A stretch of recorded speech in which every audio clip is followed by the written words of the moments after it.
नमस्कार मंडळी. तर आज आपण श्री दयानंद बिरादार सर लिखित बहुजनांचा मुक्तिदाता साने गुरुजी या पुस्तकाचा शेवटचा भाग यामध्ये सरांच्या विचारांची तर चर्चा करणारच आहोत. सोबतच आम्हाला सर्वांना साने गुरुजी विद्यालय येस्तार या ठिकाणी शिकवणाऱ्या सर्व शिक्षक वृंदाविषयी सर्व शिक्षकांविषयी सुद्धा चर्चा करणार आहोत. तर सुरुवात या पुस्तकातील विचारांनी. जागा कुठे आहे?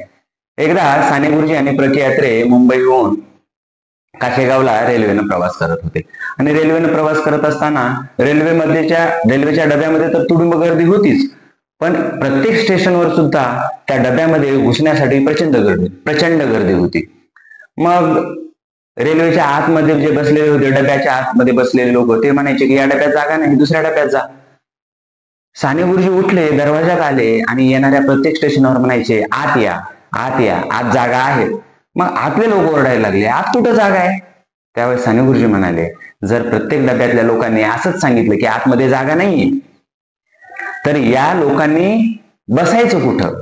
या लोकांचं सुद्धा पुढे जाण्यासाठी काही ना काहीतरी काम असेल, पुढं कोणी ना कोणीतरी यांची वाट पाहत असेल, म्हणूनच तर हे इतक्या गर्दीमध्ये आतमध्ये घुसायचा प्रयत्न करत आहेत.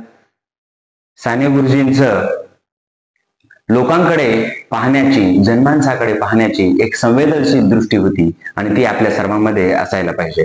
अश्रूत लपलेले सामर्थ्य, अंतकरणातील संवेदनशीलता आणि अश्रूंनी मी पर्वतालाही बुडवेन, वज्राचाही चुरा करेन आणि कठोर अशा पाषाणाचंही मी एकदम मोह नवनीतामध्ये रूपांतर करून टाकेन, असं साने गुरुजी म्हणायचे.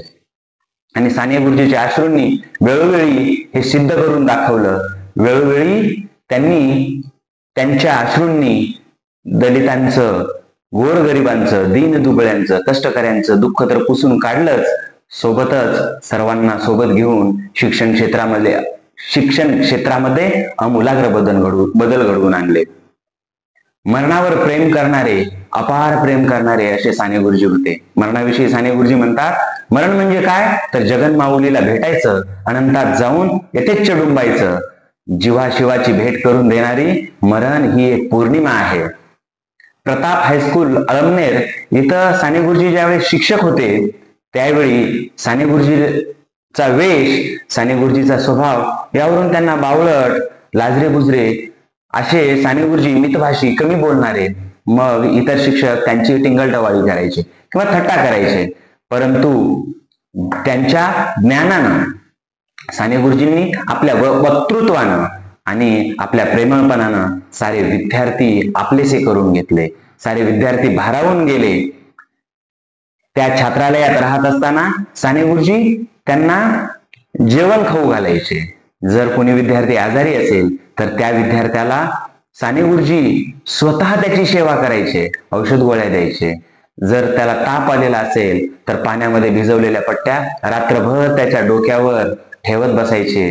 मग तो विद्यार्थी शांत झोपायचा आणि व्यवस्थित व्हायचा, त्याची तब्येत ठीक व्हायची. असे हे प्रेमळ मातृहृदयी साने गुरुजी. याच काळामध्ये गांधीजींनी दांडी यात्रा सुरू केलेली होती आणि त्या दांडी यात्रेमध्ये सहभाग घेण्यासाठी साने गुरुजींनी शिक्षक पेशाचा राजीनामा दिला आणि दांडी यात्रेत सहभाग घेतला. या देशसेवेच्या कार्यामुळं इंग्रजांनी त्यांना तुरुंगात टाकलं आणि ज्यावेळी ते तुरुंगातून सुटले त्यावेळी परत याच अमळनेर परिसरामध्ये साने गुरुजींनी शेतकरी, कष्टकरी यांच्या संघटनेत स्वतःला वाहून घेतलं. यांच्यासाठी त्यांनी काम करायला सुरुवात केली. दीन दुबळ्यांची अस्मिता जागी करणं हाच परोपकार, असं साने गुरुजी म्हणायचे. आणि बिरादार सरांनीही जे ग्रामीण भागामध्ये सर्व विद्यार्थी राहत होते, जे काही कारणामुळे शिक्षण घेऊ शकत नव्हते, त्या सर्वांना शिक्षणाच्या प्रवाहात आणण्यासाठी प्रयत्न केला. बिरादार सरांना त्यांच्या सोबतच्या सहकाऱ्यांनीही, त्यांच्या टीमनीही तितकाच प्रतिसाद दिला आणि मन्याडवासी जे आजूबाजूचा परिसर आहे, तो परिसर शिक्षणाने एकदम न्हावून निघाला आणि प्रगतीपथावर आला. आता सरांच्या सेवानिवृत्तीच्या क्षणाला त्याच दिवशी मन्याडवासी गुरु शिष्य प्रतिष्ठान अहमदपूर हे सुरू करण्यात आलं. याची संकल्पना संतोष मुसळे हिमठाणा, जे हल्ली नागपूर विभागामध्ये वाहक आहेत.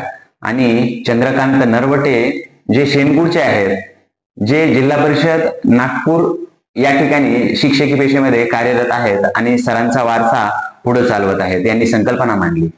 या प्रतिष्ठानमध्ये बाळुरे सर, त्यानंतर बनसोडे सर आणि लक्ष्मण सोले सहसचिव आहेत.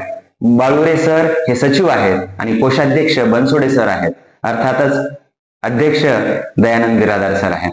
आणि या प्रतिष्ठानमध्ये आजूबाजूच्या सुमठाण, त्यानंतर येस्तार, टाकळगाव, पार, वंजारवाडी या गावातील त्यांचे जे माजी विद्यार्थी या गुरुशिष्य प्रतिष्ठान, मन्याडवासी गुरुशिष्य प्रतिष्ठान मध्ये शेनकूड, टाकळगाव, सुमठाणा, त्यानंतर वंजारवाडी, येस्तार, पार, सोरा या सर्व गावातील माजी विद्यार्थी वर्षाला नाममात्र 365 रुपये या प्रतिष्ठानला जमा करतात.